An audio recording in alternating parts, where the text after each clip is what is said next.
some interesting things to say on one of the debut episodes of your podcast was Sasha Banks.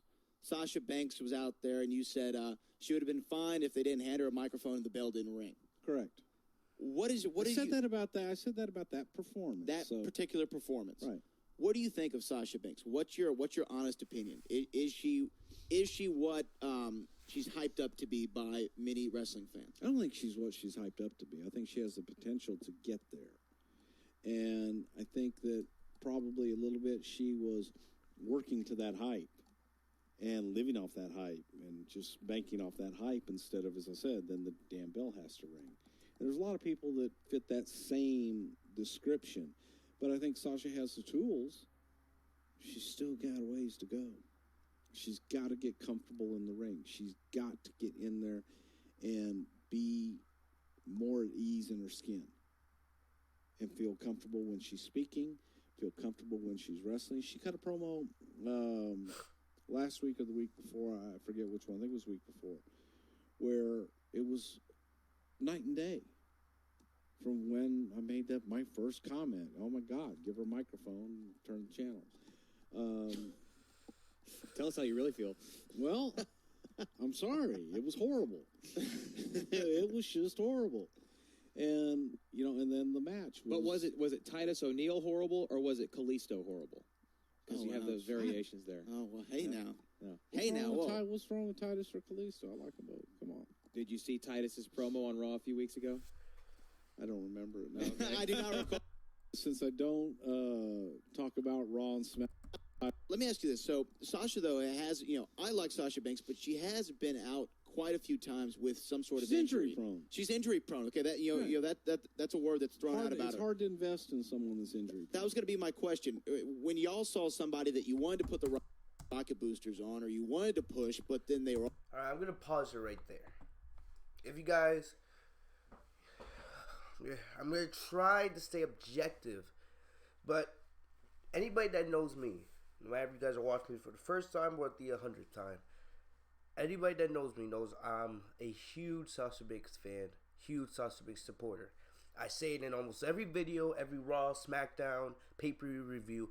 I say it, Sasha Banks is by far the best female wrestler in the world. Not just in WWE, not just on the main roster, not just including NXT, AEW. I'm talking about in the world, Sasha Banks is the best female wrestler in the world. She has shown that how many times?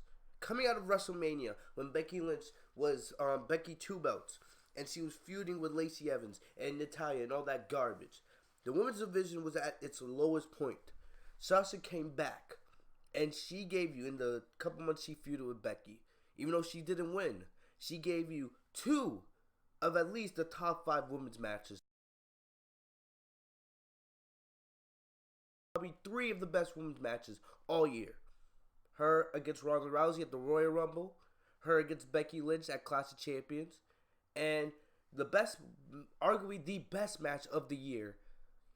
It's either this match, either Hell in a Cell against Becky, or it's Io Shirai versus Toni Storm from TakeOver, TakeOver Toronto. When I look at the best women's matches, the best matches in general, it comes down to those 2.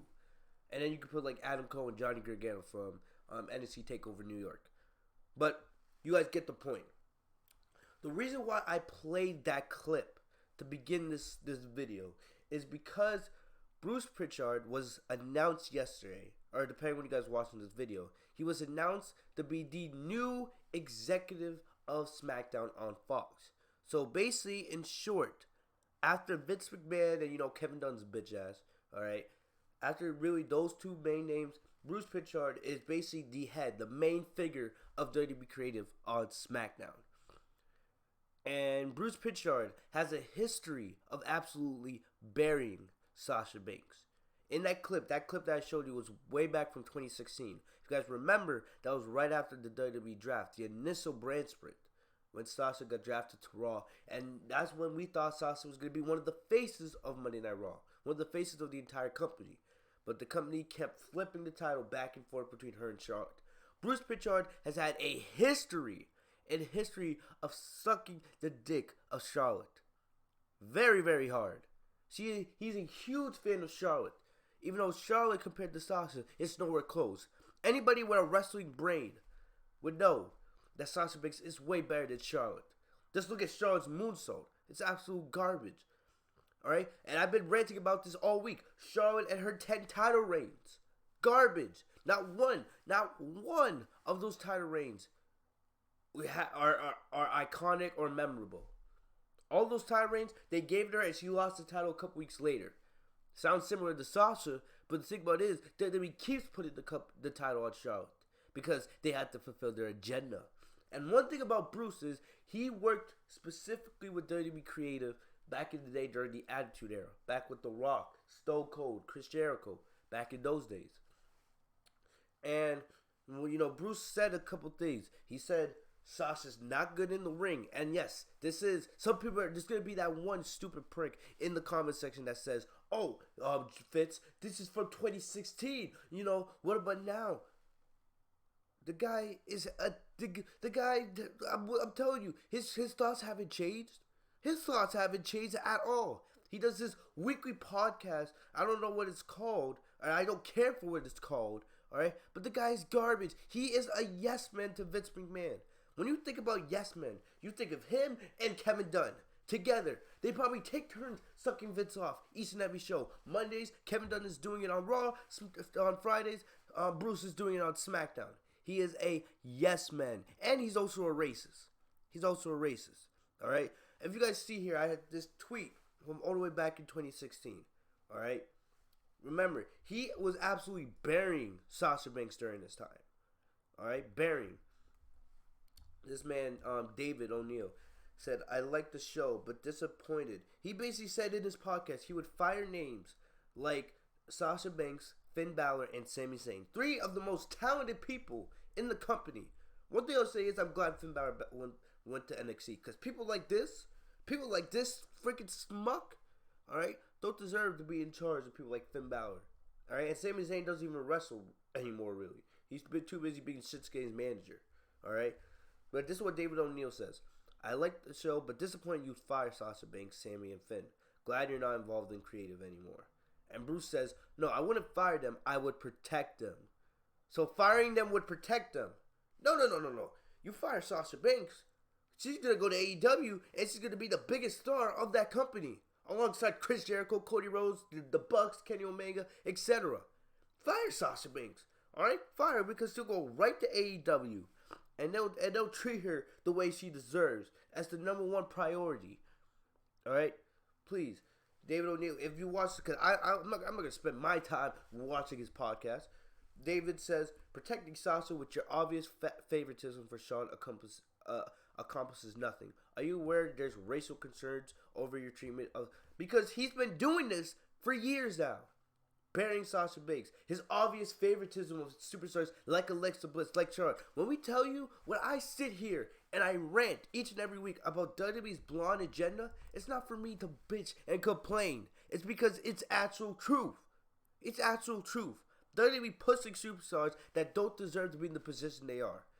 Right? Bruce, one of the reasons why we know Charlotte is because Charlotte's the daughter of Ric Flair. So they have this agenda. They're going to have the daughter of Ric Flair. They want the daughter of Rick to be his own record. Why not? Because WWE has a political agenda to do. And it's going to happen sometime in the next 5 years. Charlotte's only, she's already a 10-time champion. She's already more than halfway there in 4 years. So it's only going to take another 3-4 years before she breaks her father's record. Because WWE doesn't care about making champions. Making championships look important. They care about fulfilling their stupid agenda. It's absolutely ridiculous. Absolutely ridiculous, alright? And now, the whole point of this is now Bruce is the creative director, basically, for SmackDown. He's head of creative. You know, I can't wait for the day that Vince either dies or he finally, steps down and Triple H finally takes over. I really do. I can't stand this crap. Yes, Eric Bischoff, maybe he wasn't the right man for the job. Because honestly, based on all the reports, it wasn't even like Eric Bischoff was doing anything. Bruce Prichard is not going to do anything better. The guy is a yes man. Look at his ugly face, man. Look at this guy's face. The guy, he looks like somebody you would find at Wendy's eating 3 4-for-4s all in one seating with an extra large Diet Coke. Like, look at him, man. He's a yes man in the 10th degree. The whole point is now Bruce Prichard is the head of creative. You've seen the clip. You've seen the tweets of how he doesn't like Sasha Banks. I was so happy when Sasha got drafted to SmackDown. So happy. You know, Charlotte got drafted over to Raw. Alexa was originally drafted over to Raw. And I was thinking, maybe, finally, we are going to get Sasha Banks as the head of the women's division on SmackDown. The way it should have always been. We're going to see Sasha and Bayley. Now, you have Bruce Prichard, head of creative, and you can tell he's racist. He clearly doesn't like Sasha Banks. Alright, clearly doesn't. What is going to happen to Sasha on SmackDown? Sasha's probably going to get buried. How long, like I said in last night's video, how long till we see Alexa Bliss once again win the SmackDown Women's title? And once again, they book Sasha Banks to lose to Alexa Bliss over and over and over again. It's just going to be 2016, 2017 Sasha Banks booking all over again. And I can't stand to see it. I really can't. I have to speak up and say something. Really. Vince needs to go. Kevin Dunn needs to go. Bruce Prichard needs to go. WWE. Legit. WWE. I mean, look at WWE 2K20. I'm going to do a video on this in the next couple of days. Look how trash WWE 2K20 is looking. And it's supposed to release next week. Right? WWE as a company, as a whole, other than NXT, this company is dying a slow death. This company has never been as low as it is now. Never has been this low. Thank God we have NXT and AEW. The thing is, NXT is suffering the effects. Look at NXT. They're losing in the wars to AEW. They're getting crushed in the wars every single week. It's not even NXT's fault. It's not. It's because Vince McMahon put NXT in this position to die a slow death. Bruce Prichard taking over as SmackDown Creative is a curse for Sasha Banks. And if we see Sasha Banks now get a measure of success on SmackDown, I will be surprised. I was so excited a couple days ago. So excited when Sasha originally got drafted to SmackDown. Now, I don't know. I really don't know. I'm terrified now for Sasha Banks. I really am terrified to see where they go with this. There's a couple notes. Bruce said in these things that Sasha wasn't good in the ring, that Charlotte was better than her. He said that Sasha was trash on the mic. Bruce Prichard is one of those people that, remember when Sasha Banks originally came back and she cut that fire promo explaining her actions, why she attacked Becky Lynch. You guys remember that promo that everybody criticized? It was a damn good promo. Yes, it wasn't perfect. Alright? It's because WWE legit handcuffed Sasha. They didn't allow her to go say everything that she wanted to say. Which was pretty obvious from a guy that actually knows wrestling like me. Bruce Prichard, he doesn't know wrestling. Just because he claims he was there during the Attitude Era, get out of my face. All you are, Bruce Prichard, is a racist, fat son of a bitch. That's what you are. That's what you are. And if you stood right in front of me right now with your greasy white hair, please, I would say that to your face. Alright? You look like you should be in a freaking KFC commercial rather than be the head of creative for SmackDown. As Sasha Banks fans, as supporters, anybody that knows wrestling knows that Sasha Banks is the best female wrestler in the world. It's non-debatable. I don't care what anybody says. All we can hope is that somebody in creative, somebody will have the sense to stand up to this man and let Sasha Banks finally get pushed the way she deserves. But I have no faith in this company to do so. And with this fat fuck running things, and Vince, we hear the reports of Vince is now a fan of Sasha. I have no faith in this company, but hopefully, there's a 1% chance that maybe Vince will finally let Sasha be pushed. Because other than Bruce, with this guy being at the top, the only person that can, actually say no to Bruce really is Vince McMahon. I'm praying that SmackDown succeeds. I'm praying that WWE SmackDown Women's Division succeeds. And the only way it's going to happen is if you have Sasha Banks built as the face of the SmackDown Women's Division. It's that serious. It's that simple. No other way to put it. Let me know in the comment section what you guys think, man. Honestly, I was so excited for Sasha Banks to be drafted on SmackDown. Now seeing this little prick put in power, I don't know anymore. But let me know. Let me know what you guys think in the comment section down below. As always, I give you guys daily content every single day, depending on when you guys are watching this video. Wednesday night, today, the day that I am uploading this video, I'll have the AEW NXT review live, so make sure you guys come through for that. Thank you guys for all the support. As always, follow me on social media. Love talking to you guys over there. Enable notifications by clicking the bell next to my name, Fitzmonk TV, so you guys are notified every time I post a new video. I'll see you guys later. Have a great day, guys. Peace.